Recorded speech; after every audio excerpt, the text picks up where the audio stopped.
Yes, before we do begin, I have to apologize for the crazy stuff you're looking at right now, and I know I've said this on a lot of other videos, but if you're brand new to this video and you haven't seen the other ones, you're going to be confused. Just for a few days, we're not going to have all the spangly stuff because my green screen is in another house and I am in a different property. Basically, you know the deal. I'm moving house, but do you think the content stops? No, it does not. Also, look how much room I have. And in many ways, you could look at shifting your entire life to a different building as a way of improving your life, if for nothing else, because you're putting yourself in an uncomfortable circumstance. And that is what we are going to talk about today. Because so many times we point the finger of blame at professional wrestlers and go, you suck at this. And they go, all right, well, I'm just going to get better. So hello, my name is Simon What Culture. Thank you for joining me as always. Please do hit that subscribe button. And here is 10 wrestlers who improved on something they were terrible at. Number 10, Bret Hart and promos. Now, I think everybody has always been a little bit harsh on Bret Hart when it came to talking into a microphone. Although this may have been sparked by the hitman himself, because in his own interviews, he would go, yeah, I was a pretty good wrestler, had a pretty good look. But when it came to speaking, well, I didn't think I was that good at all. Because he was the excellent of execution and because he respected the craft so much though, Hart sat down and he worked at it and he worked at it and he worked at it. And then he popped up in 1997, and I don't care who you are, he cut some of the best damn promos around. I believed every word he said. The whole reason he turned heel is because he was so frustrated. And on so many occasions, I'd be like, oh man, that Bret Hart, he got a real bee in his bonnet. I think he's about to explode. Also, listen to the words that just came out of my mouth. He was able to be a good guy in Canada, kind of over here in the UK, but a bad guy in the USA. And you cannot do that unless your performance is on point. And once again, in that year, Bret was on fire. Number 9, Will Ospreay and selling. Now, if you were going to come knock on my door right now, which one are you going to knock on because I'm moving, I'm going to stop talking about that, and told me that Will Ospreay was one of the best wrestlers in the world, I would nod at you and go, yes, I totally agree. And while he has always been a prodigy too, one of the criticisms he did have thrown at him way back in the day was while he could do all these flippy-dippy-doo-dah stuff and he could soar around the ring like he was some kind of butterfly, when it came to the art of selling or believing, oh no, I'm in pain, somebody help me, nobody was going to buy into it. Once again, I think people jumped the gun here because you are looking at very early Will Ospreay as he was just getting into the game, but he has listened to all of this and he has just got better and better to the point now here in August 2022, basically the complete performer. I think really this does come down to the fact that he started to get the whole psychology behind wrestling, and how many times have you heard that from veterans? You need to understand how to work the crowd, what the crowd is giving you, and what you need to give to them. So now, if you do sit down with one of Williams' matches, not only are you going to get the bang, bang, bang, bang, bang, bang, like he's some kind of pinball going all over the place, but you will also get a story. He has had a ton of these over the last couple of years. That's why he should be applauded. Number 8, Triple H and self-owning. Now this one is a little bit different, but if we do go by beat, I think you shall start to see what I am talking about. Because way back in the mid-90s, when we had the curtain call incidents, where Shawn Michaels, Triple H, Kevin Nash and Scott Hall all hugged in the ring, do you know who got owned for doing that? It wasn't the other 3, it was one Paul Levesque. He got punished for a good year after this before he was able to start climbing the ladder again.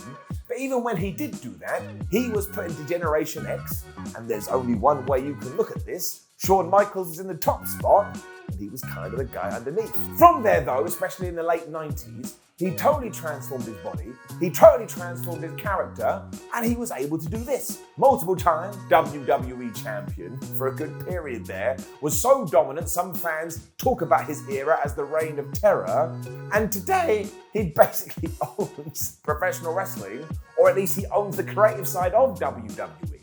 There's like 3 super duper important people throughout the old industry. You could argue that he now is number 1. But that is quite the turnaround and quite the inspiration, because it goes to show, even if you do come in as the blue blood, remember that weird bowing stuff he used to do, and if you get thrown into hog slop, which happened to Hunter Hearst Helmsley in one of his gimmick matches, you can still achieve and aspire to all of your dreams, and I believe you can do it. 7, Jay White and being a heel. Way back at Wrestle Kingdom 12, it was indeed Jay White versus Tanahashi, and after all was said and done, once again there were some critics who were like, I don't really get this Jay White guy. I don't think he's a very good bad guy, and he ain't doing anything for me. Well, clearly Mr. White must have heard this, because then afterwards, through the summer months, he just transformed himself, halfway through the video, into the biggest piece of shit, to the point you just wanted to see him get beaten up. I mean, I reckon he almost murdered Juice Robinson, but during that year's G1,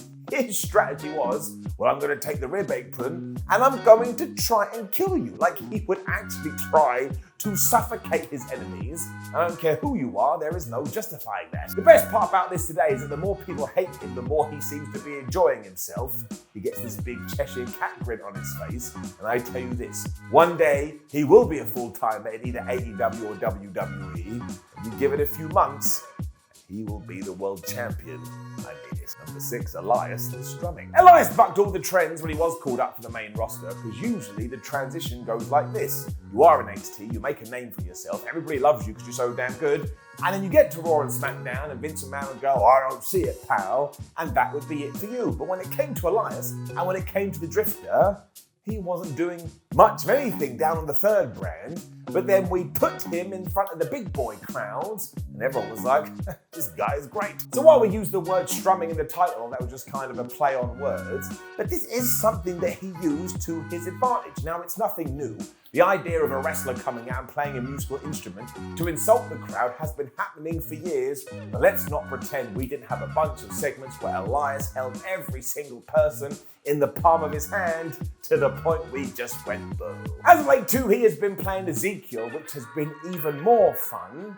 I'm kind of intrigued to see what we do after this, because clearly Triple H was hiring him at one stage in the game, no pun intended. But do I think he's going to keep evolving as a performer? You bet your ass. Number 5, Braun Strowman and being really dangerous. Okay, right, look. When Braun Strowman first turned up, somebody said, oh, hey, do we have the move for you? You should do a front face choke slam. Now, I have taken a regular choke slam when you land on your back, and I can tell you it's no picnic. And you have to do it with your nose careening towards the mat. I don't want any part of it. Eventually, those in WWE realized this and were like, okay, we need to come up with something different for Braun. And the answer was basically turning him into a maniac. I mean, go on the WWE Network or Peacock right now and find something that Braun Strowman did. It was just causing carnage. I mean, he was throwing people into ambulances, he would use weapons all the time, and kind of ironically, when he was released from WWE, I thought he was performing at a higher level than ever and had become a very reliable go-to big man. This is why if one day he was going to return to the WWE, I think he'd been even better still. Seriously, go back and watch those early matches with Strowman. His poor opponents are terrifying. Before Bob Holly in promos. Now this was always going to be really hard for the man, because when Bob Holly did debut in WWE, he was known as Sparky Plug Thurman, and he was meant to be a NASCAR racer. So what was he going to say on the microphone? Oh man, I can't wait to go around the track and then get out of my car and beat somebody up and be like, what are you talking about? Thankfully, eventually the Attitude Era came along where you weren't allowed to have a career-based gimmick anymore. So Holly said, well, I'm going to be the hardcore one now, and I'm just going to be super mad all of the super time. And this transitioned across to his promos. And while he would shout a lot, I tell you this, on many occasions, he got me all pumped up. So he was just a no-nonsense badass who really did find his place during that period. And also, at one point when he was taking on Gangrel, he called him Dracula, and the way he said it, it was so aggressive. It was like, Bob, you gotta calm down.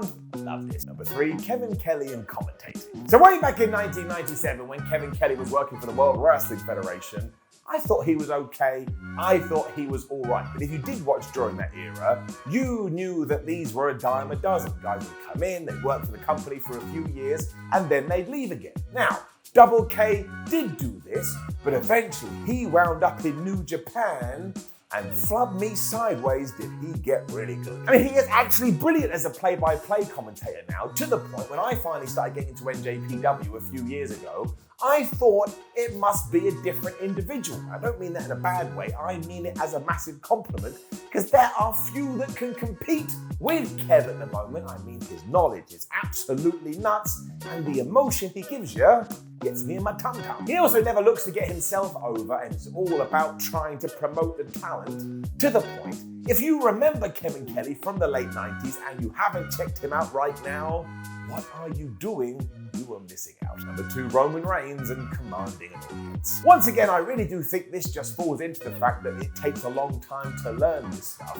But when Roman Reigns was having his first push that we all remember, none of it worked. It never really felt like he was in control of the crowd. However, ever since he has come back since SummerSlam 2020 and became the Universal Champion, oh my God, there is no one better in the industry at just standing there and coming across like a superstar. I mean, Roman Reigns doing this every single week on SmackDown, and every single week you're just like, oh my gosh, he's great. Now, I remember when I went to WrestleMania 38, which was of course a 2-night extravaganza, and we got to our main event of Roman versus Brock Lesnar, and as soon as I saw the Tribal Chief walking to the ring, I was like, yeah, I get it. I can see why he's the star. So all it took was to turn him heel and allow Reigns to be a character he felt more comfortable with. I mean, it ain't rocket science. Sometimes just go with what makes the most sense. Number 1, Sin Cara. Logic. Right, okay, I really do think this one is a little bit mean, but yes, it's true. When Triple H signed Sin Cara as his first brand new, oh my gosh, I've got this guy, as he was head of talent relations, he was going to be given the world. And he had his first match, his second match, his third match, and his fourth match.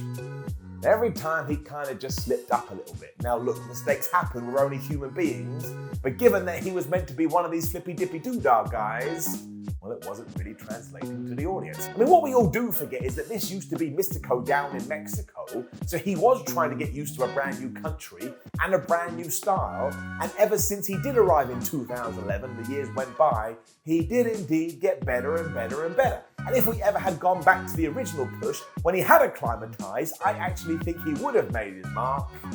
You know how WWE works. After about 3 weeks, he was doomed. There is also the fact that the original guy under the mask got replaced by somebody else. And the myth of Sin Cara these days is actually kind of crazy. I mean, what the hell happened? Know any other terrible things that wrestlers got good at? Make sure you let us know in the comments below, and don't forget to like the video, share the video, and subscribe. Then head over to WhatCulture.com where you can read yourself some articles. Make sure you come follow us on social media, WhatCulture WWE, and at Simon316, and we have a lot of videos. I know because I made some. My name is Simon WhatCulture. Apologies once again for the lack of presentation, but I promise you it will be back in the coming days. Either way, thank you very much. See you soon.